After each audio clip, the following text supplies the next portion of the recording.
اپنی زندگیوں میں اچھے انقلابات لائے ہیں اور اسی رمضان کو وصول کر کے لوگوں نے اپنے رب کو پا لیا ہے۔ پچھلے دنوں بڑے ہاتھ پیر مارنے اور پاپڑ بیلنے اور محنتوں کے اور مجاہدوں کے کرنے کے بعد بھی وہ مقام لوگوں کو نہیں میسر ہو سکا جو رمضان کی چند گھڑیوں میں عبادت کرنے کے نتیجے میں مل گیا۔ معزز ماں بہنوں، میں تو آپ کو یہ بتانا چاہوں گا کہ ہمارے رب نے اگلا رمضان اگر ہماری قسمت میں لکھ دیا، ہم کو عطا کیا، تو آئندہ رمضان کم سے کم ہم لوگوں کو بہترین انداز میں وصول کرنا ہے۔ آپ ٹھان لو، اپنا شیڈیول بنا لو رمضان آنے سے پہلے۔ کسی نے بہت اچھی بات کہی ہے کہ ہماری زندگیوں کی یہ جو پرچورن گھڑیاں ہیں یہ ضائع ہو جاتی ہے، 5 منٹ 10 منٹ 15 منٹ ادھر ادھر۔ زندگی کی پرچورن گھڑیوں کو اگر ٹھکانے لگانا ہو تو ٹائم ٹیبل بنا لو۔ ٹائم ٹیبل کی تاثیر ہے کہ اس کی وجہ سے پرچورن گھڑیاں ٹھکانے لگ جاتی ہیں۔ آپ ابھی سے شیڈیول بنا لو، مجھے رمضان کے اندر اتنے بجے اٹھ جانا ہے، اس کے بعد یہ پڑھنا ہے، یہ پڑھنا ہے، یہ پڑھنا ہے، اپنا کام کاج کرنا ہے، اس کے لیے بھی وقت طے کر لو۔ اس کے بعد تھوڑا آرام اور اس کے بعد پھر عبادت میں لگ جانا ہے۔ ایک رمضان اگر آپ شیڈیول بنا کر ٹائم ٹیبل بنا کر آگے بڑھو گی تو آئندہ حوصلے آپ کے مزید ہوں گے، آپ کی ہمت بندھے گی کہ اچھا ہم کو تو صرف رمضان کے لیے نہیں بلکہ 11 مہینوں کے لیے بھی شیڈیول بنانا چاہیے، ہمارا ٹائم ٹیبل طے کرنا چاہیے۔ میری ماں بہنوں، اللہ کے نیک بندوں کی گھڑیاں ٹھکانے لگتی ہیں، ہماری گھڑیاں ضائع ہوتی ہے۔ اس میں بڑا فرق یہی ہے کہ وہ زندگی جینے کا ایک نظام الاوقات بناتے ہیں۔ ہمارے رب نے ایک نماز رکھی ہے، آپ نے دیکھا نماز جو ہے وہ وقتی عبادت ہے، چنانچہ 5 نمازیں اور ان کا الگ الگ 5 وقت، یہاں سے لے کر یہاں تک فجر کا وقت، یہاں سے لے کر یہاں تک ظہر کا وقت، یہاں سے یہاں تک عصر، مغرب، عشاء، ہر ایک کا اپنا ایک وقت رکھا ہے۔ اللہ تعالیٰ نے جب قرآن کریم کا تعارف کرایا تو اسی عنوان سے نماز کا تعارف کرایا، تو اسی عنوان سے تعارف کرایا، ان الصلاۃ کانت علی المؤمنین کتابا موقوتا۔ نماز جو ہے وہ اللہ تبارک و تعالیٰ کی ایک ایسی فرض عبادت ہے کہ جو موقت ہے، وقت کے ساتھ اس کو خاص کر دیا گیا ہے۔ اسی لیے علماء نے لکھا کہ جو نماز کا اہتمام کرے گا وہ اپنی زندگی کے باقی اوقات کے نظام الاوقات کا بھی بہترین جو ہے استعمال کر سکے گا۔ در حقیقت نماز ایک تربیت گاہ ہے۔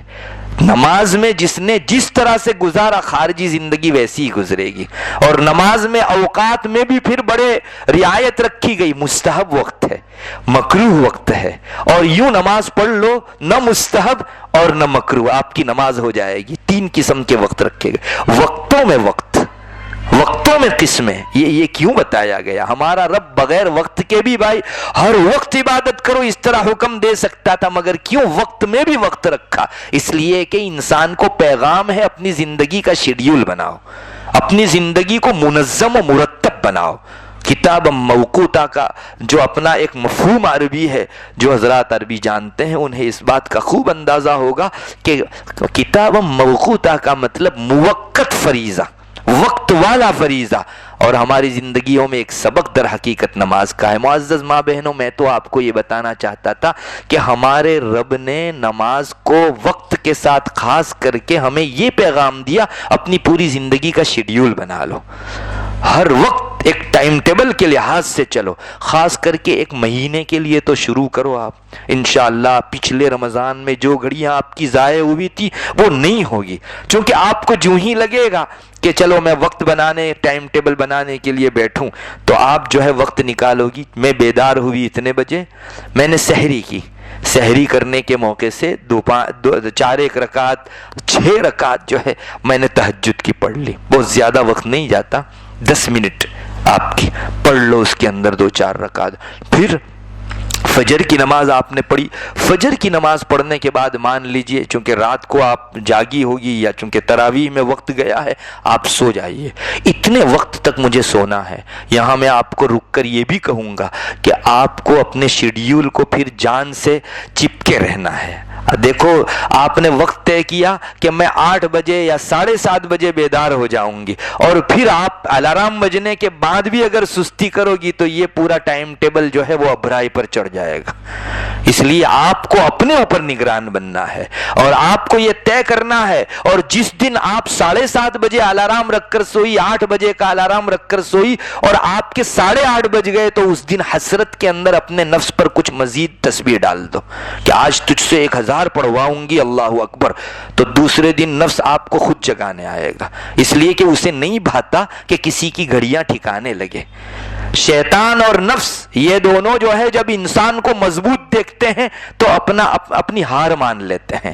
قصہ آپ نے بھی سنا ہوگا، ایک بزرگ تھے، روزانہ تہجد کے لیے اٹھتے تھے۔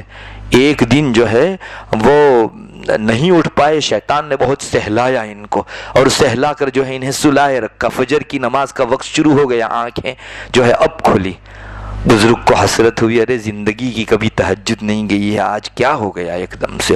بس انہوں نے فجر کی نماز پڑھی اور رونا شروع کیا، اپنے رب کے سامنے حسرت کرنا شروع کیا کہ اللہ، اور اتنی عبادت دن بھر کی کہ دوسرے روز جب سوئے تو الارم رکھنا بھول گئے، اپنے وقت سے پہلے شیطان ان کو جگانے آیا۔ اور وجہ یہ تھی، شیطان نے محسوس کیا کہ ان کی ایک تہجد گنوا کر میں نے تو ان کی اتنی عبادتیں آنکھوں سے دیکھ لی کہ بھائی تہجد پڑھتے تھے تو کم سے کم ان عبادتوں سے تو وہ کمی ہوتی تھی ان کی، تو شیطان خود جگانے آئے گا۔ یہ نفس کا اور شیطان کا اپنی طبیعت ہے کہ آپ اس کے خلاف بھیگی بلی بنو گے تو آپ پر شیر بن جائے گا، اور اگر آپ نے اس کے خلاف ہمت دکھلائی تو یہ از خود آپ کو جو ہے عبادت کے اندر معاون بننے کے لیے آئے گا۔ رسول اللہ صلی اللہ علیہ وسلم نے فرمایا میرا شیطان مسلمان ہو گیا ہے۔ رشادات میں یہ بات ملتی ہے۔ آخر کیا بات تھی؟ آپ کی ہمت سے بڑھ کر کسی کی ہمت ہو سکتی ہے؟ آپ میں یہی حوصلہ تھا، ہمت تھی، اللہ کی طرف سے دی گئی عطا تھی۔ اس وجہ سے میری ماں بہنوں، ہم کو اسی ٹریک پر چلنا ہے جس ٹریک پر رسول نے ہم کو چھوڑا ہے۔ حضرت محمد الرسول اللہ صلی اللہ علیہ وسلم نے جہاں عبادت کے طریقے ہمارے لیے رکھے، زندگی جینے کے ڈھنگ بھی ہم کو بتائے ہیں۔ اس طرح سے با ہمت جیو گی تو انشاءاللہ کبھی بھی جو ہے ضائع نہیں جاؤ گی۔ تو میں آپ کو یہ کہنے جا رہا تھا کہ 8 بجے میں بیدار ہو جاؤں گی، اور پھر جو ہے میں اشراق اور چاشت کی نماز، علماء نے لکھا ہے ایک میں بھی نیت کر سکتے ہیں آپ دونوں کی۔ تو آپ نے اشراق کی نماز پڑھی، کچھ دیر اللہ تعالیٰ کا ذکر کر لیا، اور اس کے بعد اپنے کام کاج میں لگ گئی۔ تو اتنا گھنٹہ میں اپنے گھر کا کام کروں گی، یہ پہلے سے شیڈیول طے کر لو۔ پھر جو ہی کام کاج سے وقت فارغ ہوا، میں جو ہے قرآن کریم کی تلاوت میں لگ جاؤں گی۔ اتنی دیر مجھ کو قرآن کریم کی تلاوت کرنی ہے، اور اس کے بعد صبح کی تسبیحات اتنی مرتبہ پڑھنی ہے، اور پھر جو ہے ظہر کی نماز کے وقت میں ظہر پڑھ لینی ہے۔ اس کے بعد تھوڑا آرام ملا نہیں ملا، اس کے بعد پھر سے مجھ کو جو ہے گھر کا مختصر سا کام سنبھال کر عبادت میں لگا دینا ہے۔ میری ماں بہنوں، اس کا فائدہ یہ ہوگا کہ آپ پورے دن کا جب شیڈیول بنانے بیٹھو گی تو جو ہی دل میں دائیا پیدا ہوگا کہ ارے موبائل کے لیے تو وقت میں نے جو ہے اس میں لکھا ہی نہیں، آپ جو ہی لکھنے جاؤ گی دل فوراً کوسے گا کہ موبائل آخر چیز کون سی ہے جس کے لیے میرے وقت میں سے اور رمضان کے قیمتی وقت میں سے میں وقت نکالوں۔ آپ کا دل آپ کو کوسے گا۔ اس لیے ایسے اوقات میں سے جو موبائل کے پیچھے ہمارے اوقات جاتے تھے وہ سب انشاءاللہ بچ جائیں گے، اور میں پھر سے کہوں گا آپ کو بہت ہمت سے ایک مرتبہ کام کرنا پڑے گا، اور نہایت ہی عزم کے ساتھ اور بڑے حوصلے کے ساتھ آپ کو اپنے اس ٹائم ٹیبل کو نبھانا ہوگا۔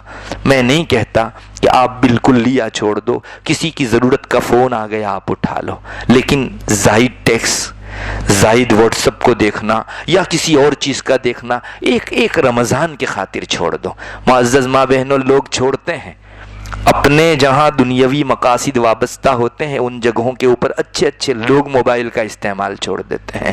ہم لوگ یہ تو خامخواہ کہتے ہیں کہ ارے یہ ایسی لگی ہے کہ منہ سے چھوٹتی ہی نہیں ہے، لیکن سچ یہ ہے کہ جب انسان پر ایسے اوقات آتے ہیں تو وہ خود چھوڑ دیتا ہے۔ ہمارے یہاں ہم لوگ جو ہے مسجدوں کے اندر مرد لوگ جب جاتے ہیں تو روزانہ رنگ ان کی بجتی ہے، سائلنٹ پر رکھنا بھول جاتے ہیں۔ لوگ کہتے ہیں کہ ارے چیز ایسی اتنی عام ہو گئی ہے کہ اس کو سائلنٹ پر کرنا بھول جاتے ہیں۔ بہت سے لوگوں نے بہت اچھا بورڈ بھی لگا رکھا ہے، یہ نہیں کہا کہ موبائل بند کر دو، اندر بورڈ میں لکھا سوری آج بھی موبائل بند کرنا بھول گیا میں تو۔ یعنی روزانہ کا یہی بہانہ ہے انسان کا، پھر چک ہر ایک روز ہوتی ہے۔ میرے ایک دوست مجھ کو بتا رہے تھے کہ اگر کورٹ میں انسان جا کر کھڑا ہو گیا، اس کی پیشی ہوئی، کورٹ میں ایک رنگ بجی تو آپ کو 1000 روپیہ پینلٹی کا رکھ دینے کا۔ وہ میرے دوست کہہ رہے تھے یہاں اچھے اچھے بھولنے والے لوگ جو ہیں وہ یاد رکھتے ہیں، چونکہ مقابل میں 1000 روپے کا جانا ان کو لاس معلوم ہوتا ہے۔ میں وہی کہنا چاہتا ہوں کہ ایک آدمی جج کے سامنے 2 گھنٹہ 3 گھنٹہ اگر دنیاوی ضرورت کے خاطر موبائل چھوڑ سکتا ہے تو میرے رب کی خوشی کے خاطر میں ایک رمضان کے مہینے میں موبائل کا بیجا استعمال کیوں نہیں چھوڑ سکتی ہوں؟ معزز خواتین، ایک مرتبہ ٹھان لو، ورنہ زندگی یوں ہی گزر جائے گی، یہ ہائی حسرت کرتے ہوئے افسوس ہی میں ہماری عمر گزر جائے گی، اور جب رمضان گزرے گا ہم کہیں گے ارے یہ رمضان بھی ضائع ہو گیا، اگلا رمضان پھر سے۔ اس طرح سے اگر ہم تجربوں میں گزار دیں گے اور ہمت کو ختم کریں گے تو پھر کبھی بھی آپ رمضان کو وصول کر سکنے والی نہیں ہو۔ اپنا ٹائم ٹیبل بناؤ، اور جب بھی ٹائم ٹیبل کے اندر آگے پیچھے ہو اپنے نفس کو سزا دو، چنانچہ 1000 مرتبہ اللہ اکبر کہلوا دو، اس کو کہہ دو کہ اگر اس وقت میں آگے پیچھے ہوا 1000 مرتبہ سبحان اللہ کہلواؤں گی، اور کرو پھر اس کو 2-3 مرتبہ میں نفس راؤس ہو جاوے گا، اور وہ سمجھے گا کہ ایک چھوٹی سی عبادت چھڑوانے کے مقابل میں 1000 مرتبہ سبحان اللہ کا اس نے تو اضافہ کر دیا۔ آپ کو مالی پینلٹی شریعت میں منع ہے، لیکن یہ اپنے بدن کے اعتبار سے پینلٹی یہ ہمارے بزرگوں کا شیوا رہا ہے، انہوں نے ہمیشہ اپنے اوپر رکعتیں ڈالی ہیں اور اس طرح سے ذکر و اذکار ڈالے ہیں، اور نفس اتنا راؤس ہو جاتا ہے جیسے ایک گھوڑا شروع میں بڑا طوفانی ہوتا ہے، سدھایا جاتا ہے تو وہ اتنا زیادہ اپنے مالک کا تابعدار ہو جاتا ہے کہ اپنی ساری کھو بھول جاتا ہے، اپنی طبیعت بھی بھول جاتا ہے، وہ اپنے لیے نہیں چلتا، اپنے لیے نہیں دوڑتا، مالک کے اشارے پر رکتا ہے، مالک کے اشارے پر دوڑتا ہے۔ کہتے ہیں نفس کی مثال گھوڑے جیسی ہے، اس کی مستقل تربیت ہونی چاہیے، اور رمضان سے بڑھ کر اس کا کوئی بہترین پیریڈ نہیں ہے جس میں آپ اپنے نفس کی اصلاح کر سکو۔ 2 وجہ سے، ایک تو نفس کو طاقت دینے والا شیطان وہ جو ہے اللہ تبارک و تعالیٰ کی طرف سے قید کر دیا جاتا ہے، اس کا زور توڑ دیا جاتا ہے، چنانچہ رمضان کے اندر یہ جو عبادات بڑھ جاتی ہیں اور گناہوں کے ماحول کم ہوتے ہیں، اس میں بڑی تاثیر اس کی بھی ہے کہ اللہ تعالیٰ شیطانوں کو مقید کر کے بیڑیوں میں جکڑ کر سمندر میں ڈال دیتے ہیں۔ یہ تو رسول اللہ صلی اللہ علیہ وسلم نے فرمایا، ہماری آنکھیں تو دیکھ بھی نہیں سکتی، مگر اللہ کے رسول نے جو فرمایا وہ نہایت سچ ہے اور اپنی جگہ خوب برحق ہے۔ تو شیطان کا زور جو نفس کو ہمیشہ طاقت دیتا ہے، یہ ایک تو ٹوٹ جاتا ہے، دوسرا خود انسان روزے میں رہتا ہے تو روزے کی وجہ سے نفس کی طاقت بھی کم ہو جایا کرتی ہے، اور ظاہر ہے کہ نفس کمزور پڑتا ہے تو اللہ کے احکام پر عمل کرنا آسان ہو جاتا ہے۔ کل تک اللہ کے احکام پر چلنے سے بہت بڑا روڑا اور رکاوٹ جو چیز بنتی تھی وہ یہی نفس بنتا تھا، آج آپ کے لیے بہت آسان ہے، نفس بھی کمزور، اس کو مہمیز لگانے والا اور اس کو دھکا دینے والا، تعاون کرنے والا شیطان بھی مقید، اس لیے آپ کے لیے پورا عبادت کا اور اللہ کی فرما برداری کا ماحول بنا دیا گیا، اور چیز اپنے ماحول میں سلامت رہتی ہے، خلاف ماحول کے اندر وہ بگڑ بھی جا سکتی ہے۔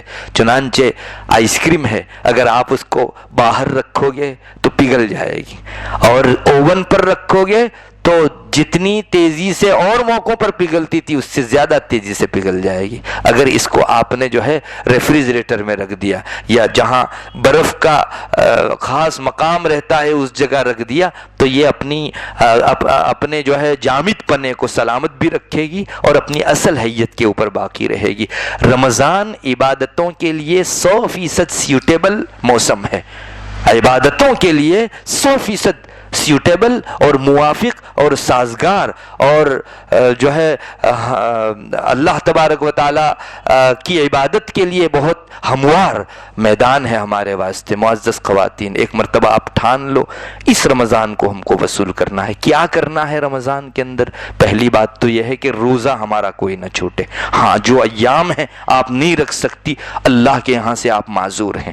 میں تو سوچ رہا تھا ابھی تھوڑی دیر پہلے کہ حدیث شریف میں ایک مضمون آتا ہے معزز ماں بہنوں، وہ یہ کہ ایک بندہ اپنی پوری زندگی میں کوئی نیک عمل کرتا ہے تو اپنے حضر میں رہتے ہوئے، سفر میں نہیں ہے بلکہ اپنے وطن میں رہ رہا ہے، اس وقت جب وہ کوئی خاص عبادت کرتا ہے، اگر سفر کرنے کی نوبت آ جائے اور سفر کی وجہ سے وہ خاص عبادت ان سفر کے دنوں میں نہ کر پائے، روایتوں میں آتا ہے کہ اللہ تعالیٰ سفر میں عبادت نہ کرنے کے باوجود بھی اس کو ان عبادتوں کا ثواب اللہ دے دیتے ہیں۔ یہ کسی بزرگ کا قول نہیں ہے، حدیث شریف میں مضمون آ چکا ہے۔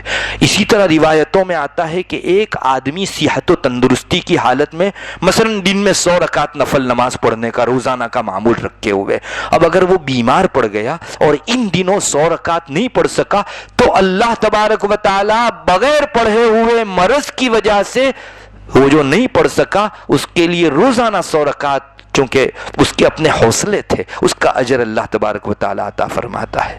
معزز خواتین، میں سوچ رہا تھا کہ یہاں تو مرض اور سفر کی وجہ سے اللہ کی طرف سے روزہ چھوڑنے کی اجازت، عبادت چھوڑنے کی اجازت وہاں اللہ دیتا ہے، تو آپ خواتین کے حیض اور نفاس کے جو ایام ہوتے ہیں وہاں روزہ اور نماز چھوڑنے کی اجازت نہیں، اللہ کا حکم ہے کہ آپ چھوڑو، تو اس پر اللہ تعالیٰ اجر کیوں نہیں عطا فرماوے گا؟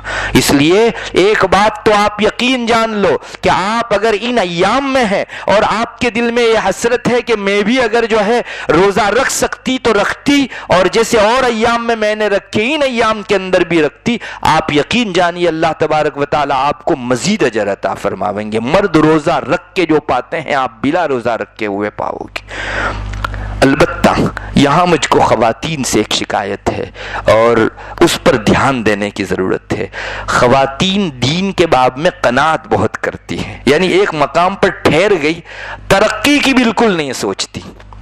یہ بات بطور خاص میں آپ سے کہوں گا، اور اگر آپ نے اس کو پلے باندھ لیا تو میں آپ کو اللہ تعالیٰ پر توکل رکھ کر وعدہ کرتا ہوں آپ اللہ تعالیٰ کی قربت کے جو مراحل ہیں وہ طے کرو گی۔ اب ہوتا یہ ہے کہ ایک خاتون بڑی پابندی سے روزانہ صلاۃ التسبیح بھی پڑھتی تھی، 5 وقت کی نماز بھی پڑھتی تھی، تلاوت بھی کر لیتی تھی، اب جو ہی یہ پیریڈ آ گئے تو ایسی فارغ ہو کر بیٹھ جاتی ہے گویا تلاوت گئی، نماز گئی تو اذکار بھی چلے گئے۔ یہ ایک فطری اور انسان کی طبیعت میں رکھی ہوئی، میں تو اس کو کمزوری ہی کہوں گا، یہ کمزوری ہے۔ ارے آپ کو تو ان دنوں زیادہ حسرت ہونی چاہیے کہ میں نماز نہیں پڑھ سکی، چلو اتنا وقت کم سے کم اللہ کی یاد میں گزار دوں۔ اللہ اللہ کرنا تو منع نہیں ہے ان ایام کے اندر، نفاس میں، حیض میں اور جن اوقات کے اندر آپ اور کچھ نہیں پڑھ سکتی، قرآن نماز نہیں پڑھ سکتی، یاد تو کر سکتی ہو، لیکن عام طور پر دیکھا جاتا ہے عورت مصلے کو اس طرح سے موڑ دیتی ہے گویا اب آئندہ جب تک پاک نہ ہو اسے کھولنا ہی نہیں ہے۔ یہ بہت بڑا نقصان ہے معزز ماں بہنوں۔ ہاں یہ بات ہے کہ اللہ آپ کو اجر عطا فرما دے گا، لیکن ایک جگہ رک جانا بھی تو کوئی چیز نہیں ہے۔ آپ کو اللہ بغیر پڑھے جب عبادت کا ثواب دے رہا ہے تو آپ ان گھڑیوں کو ترقی میں کیوں نہیں لگاتی، درجات کے آگے بڑھنے میں کیوں نہیں لگاتی؟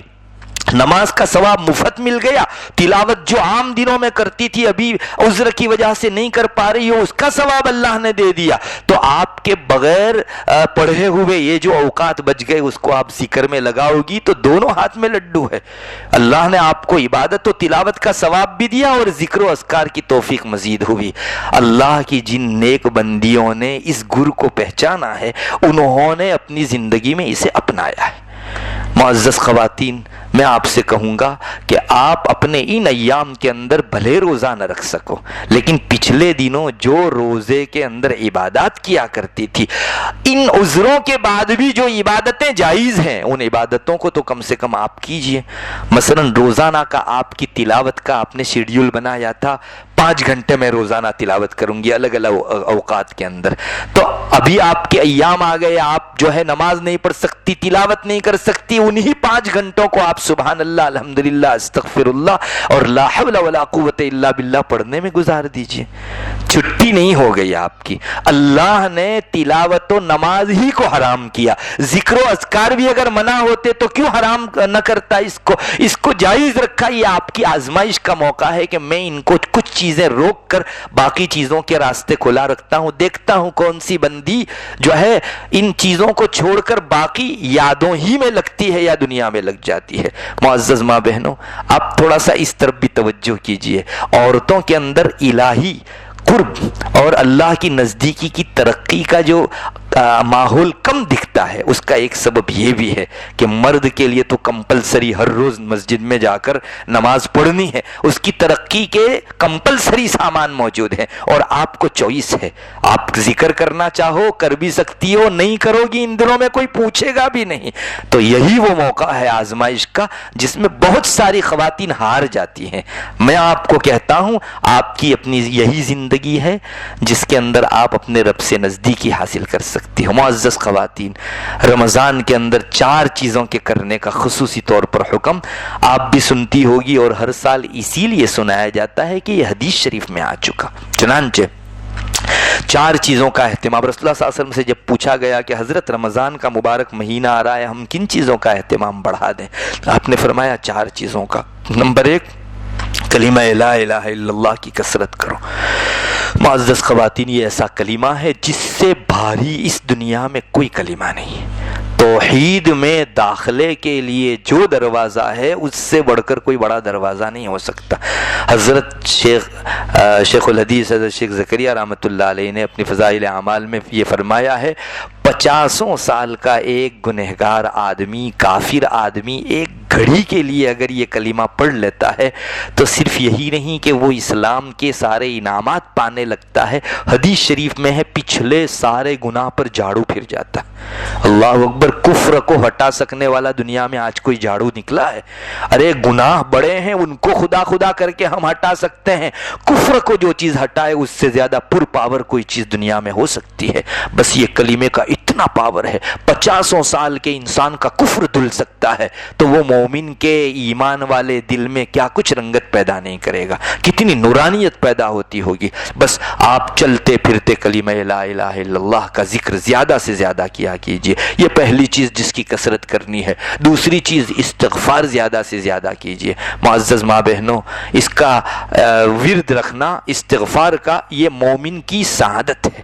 رسول اللہ صلی اللہ علیہ وسلم کے ارشادات میں ہم کو یہ بات ملتی ہے، جو شخص یہ چاہے کہ کل قیامت کے دن محشر کے میدان میں اپنا اعمال نامہ دیکھ کر خوش ہو تو اس کو اپنے اعمال نامے میں زیادہ سے زیادہ استغفار کا اضافہ کرنا چاہیے. معزز ماں بہنوں، آپ کو معلوم ہوگا قیامت کے دن جو گناؤنے اور سنگین مقامات ہیں ان میں ایک مقام یہ اعمال نامے کے دیکھنے کا بھی ہے.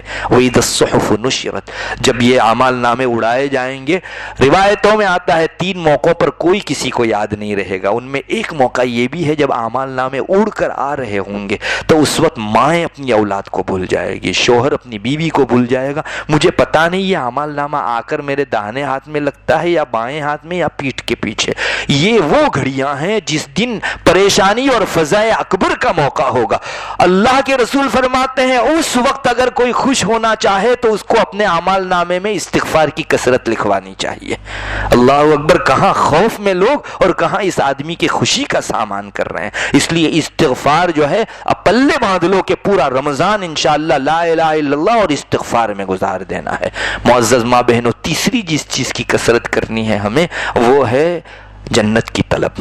آپ اپنی اردو زبان میں، گجراتی زبان میں اللہ سے کہتی رہیے، اللہ مجھے جنت میں داخلہ عطا فرما. اور رسول اللہ صلی اللہ علیہ وسلم کے احسان اور آپ کے عنایات کا کوئی ٹھکانہ ہو سکتا ہے؟ آپ نے امتیوں کو فرمایا تم امتی لوگ جب بھی اللہ سے جنت مانگو تو جنت الفردوس مانگا کرو.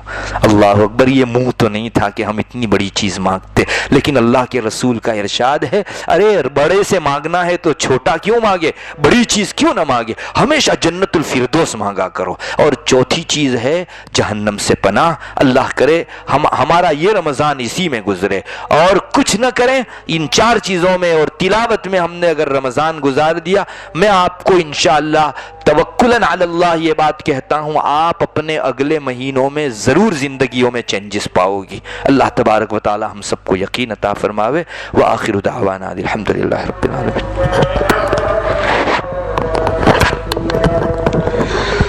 جزاکم اللہ احسن الجزاء. بہت ہی عزت اور احترام کے قابل ہماری مائیں اور بہنیں، سب سے پہلے تو ہم حضرت مفتی صاحب کا دل کی گہرائیوں سے میں اپنی طرف سے پوری موٹا وراچھا کی تمام مرد تمام عورتوں کی طرف سے موٹا وراچھا انجمن کمیٹی کی طرف سے شکریہ ادا کرتے ہیں کہ آپ انتہائی درجے مشغول ہونے کے باوجود ہمارے لیے ہر مہینہ وقت نکال کر بہت قیمتی بہت ضروری باتیں ہمارے سامنے آتی ہے۔ محترمہ دینی مائیں اور بہنیں، جیسے کہ آج کی مجلس میں ہم نے جو سنا کہ آنے والے دن آنے والا مہینہ جو ہمارے لیے ہماری پوری نسل کے لیے ہماری آخرت کے لیے بہت ہی گولڈن چانس ہے، میں ضرور یہ کہوں گا کہ حضرت کی پورے سال بھر کی قربانی کا نتیجہ اور خلاصہ سال بھر میں ہم نے جتنی مجلسوں کو سنا، اگر ہم اس کو پورا وصول کرنا چاہتے ہیں تو آج ہی سے ہم یہ طے کریں کہ رمضان ہم کس طریقے سے گزاریں۔ دو چیزیں میری ماں اور بہنیں جو حضرت نے بہت کام کی کہی ہے، اور میں بیٹھے بیٹھے سوچ رہا تھا کہ آج ہی سے ہم یہ نیت کر لیتا ہوں میں کہ رمضان المبارک کے 24 گھنٹے کا ہم شیڈیول بنائیں گے، کتنے بجے سونا ہے، کتنا سونا ہے، کھانے پینے میں کتنا وقت لگانا ہے، تلاوت میں کتنا وقت لگانا ہے، اللہ ہمیں اس کو عمل کی توفیق عطا فرمائے۔ اور دوسری چیز جس کی طرف حضرت نے ہمیں خصوصی طور پر توجہ دلائی ہے وہ ہے ہم موبائل کو ضرورت سے زائد استعمال نہیں کریں گے، اور انشاءاللہ میری ماں اور بہنیں یہ اذان ہو رہی ہے، دل سے ہم آج نیت کر لیں کہ یہ رمضان انشاءاللہ ہم بہت کم وقت یوٹیوب اور واٹس ایپ میں یوز کریں گے، ضرورت سے زائد اس میں اپنا وقت نہیں استعمال کریں گے۔ میں بہت شکریہ ادا کرتا ہوں کہ اللہ تعالی حضرت کا سایہ ہمارے پر خیر کے ساتھ عافیت کے ساتھ دیر تک عافیت سے باقی رکھے اور زیادہ سے زیادہ ہمیں اس سے فائدہ اٹھانے کی توفیق عطا فرمائے۔ محترمہ دینی ماں اور بہنیں، اسی سلسلے کی فکر کے لیے آئندہ کل ہمارے پورے علاقے کی بہنوں کا جوڑ رکھا گیا ہے۔ آپ جانتے ہیں کہ موٹا وراچھا کے اسکول کے اندر جو ہمارا شیرین ہال ہے وہاں 2 بجے سے لے کر 4 بجے تک بہت ساری معلمات آئیں گی اور پریکٹیکلی طور پر ہمیں وہ اسلام کی وہ خاص باتیں سکھائے گی۔ ہم آپ سے درخواست کرتے ہیں کہ اس مجلس میں بھی خود اپنے ساتھ اور اپنی دوسری بہنوں کو، اسکول کی بچیوں کو ضرور لے کر شرکت کرے۔ اللہ ہمیں کہنے سننے سے زیادہ عمل کی توفیق عطا فرمائے۔ مختصر سا وقت ہے، ہم انشاءاللہ مفتی صاحب سے دعا کی درخواست کرتے ہیں کہ ان کی دعا کی برکت سے آنے والا مہینہ ہمارے لیے خیر کا، برکت کا اور خود عبادتوں کی وصول کرنے کا بنائے۔ درود شریف پڑھ لیں۔ بسم اللہ الرحمن الرحیم۔ اللہم انت السلام ومنک السلام تبارک یا ذا الجلال والاکرام۔ اللہم صلی علی محمد النبی الامی وعلی آلہ وسلم تسلیما۔ اے اللہ ہمارے گناہوں کو معاف فرما۔ اے اللہ آج تک بہت گناہ کیے، نافرمانیوں میں اوقات گزارے، مقصد کو نہیں پہچانا۔ اے اللہ آئندہ کے لیے عزم کرتے ہیں، اے اللہ مقصد کے ڈگر پر ہم کو تو ڈال دے۔ تیری نصرت و اعانت کے بغیر بے شک بہت مشکل ہے، اور اے اللہ تو جس کے لیے فیصلہ فرما لے اس سے زیادہ آسان کوئی کام نہیں ہے۔ اللہ ہم اپنے آپ کو تیرے حضور پیش کرتے ہیں، ہمیں تیرا بندہ اور بندی بننا ہے۔ اے اللہ تو ہمیں قبول فرما لے، اے اللہ قبول فرما لے، اے اللہ قبول فرما لے۔ اے اللہ ابھی اے اللہ تیری پکار ہوئی اور تیرے رسول کے حوالے سے ہم کو یہ بات پہنچی ہے کہ اذان کے موقع سے، اذان کے بعد جو دعا کی جاتی ہے قبول ہوتی ہے۔ اللہ یہ استجابت کی گھڑیاں ہیں، ہمیں اپنا بنا لے تو۔ اللہ تو ہمارا ہو جا۔ اللہ بے شک ہماری زندگی کا سب سے بڑا سنہری دن ہوگا جس دن تو یہ فیصلہ کر لے کہ مجھے ان کو اپنا بندہ بندی بنانا ہے۔ یا الہ العالمین، ہم نے بہت کچھ زندگیوں میں لطف اٹھا کر دیکھا، کہیں لذت نہیں ہے۔ اللہ تیری محبت کے علاوہ کوئی محبت نہیں ہے۔ اللہ تو اس کی ایک شیرینی ہم کو چکھا دے، تیرے لیے جینے، تیرے لیے مرنے کی توفیق عطا فرما۔ اے اللہ رمضان کے سلسلے میں اللہ تیرے دین و شریعت کی تعلیمات جو ہمارے سامنے ہیں اللہ ان پر 100% عمل کرنے والا بنا دے، رمضان کو مکمل وصول کرنے والا بنا دے، اسے ایک گھڑی ضائع کرنے والوں میں سے نہ بنے۔ اللہ اس طرح سے ہمیں بنا دے یا الہ العالمین۔ گزشتہ جو کچھ ہم سے کوتاہیاں ہوئی تیری رمضان کی دین تھی اور ہماری طرف سے کوتاہیوں کی بہتات تھی، تھی. اے اللہ ہم معافی مانگتے ہیں، آئندہ نہیں کریں گے اس کا عزم کرتے ہیں. اے اللہ رمضان کو موبائل کے حوالے، نیٹ کے حوالے، آبس کاموں کے حوالے، ٹائم پاس کے حوالے کرنے سے اور اس نادانی سے ہماری پورے حفاظت فرما. جو کچھ کہا گیا کہنے والے کو سب سے پہلے اور باقی تمام سننے والوں کو اے اللہ عمل کی توفیق عطا فرما. جن لوگوں نے پروگرام منعقد کیا ان کے حق میں، ہم سب کے حق میں ہمارا یہ اجتماع ذخیرہ آخرت اور نجات کا ذریعہ بنا دے. اللہم انا نسألک من خیر ما سألک منہ نبیک محمد صلی اللہ علیہ وسلم ونعوذ بک من شر ما استعاذ منہ نبیک محمد صلی اللہ علیہ وسلم. انت المستعان وعلیک البلاغ ولا حول ولا قوة الا باللہ. سبحان ربک رب العزة عما یصفون وسلام علی المرسلین والحمد للہ رب العالمین.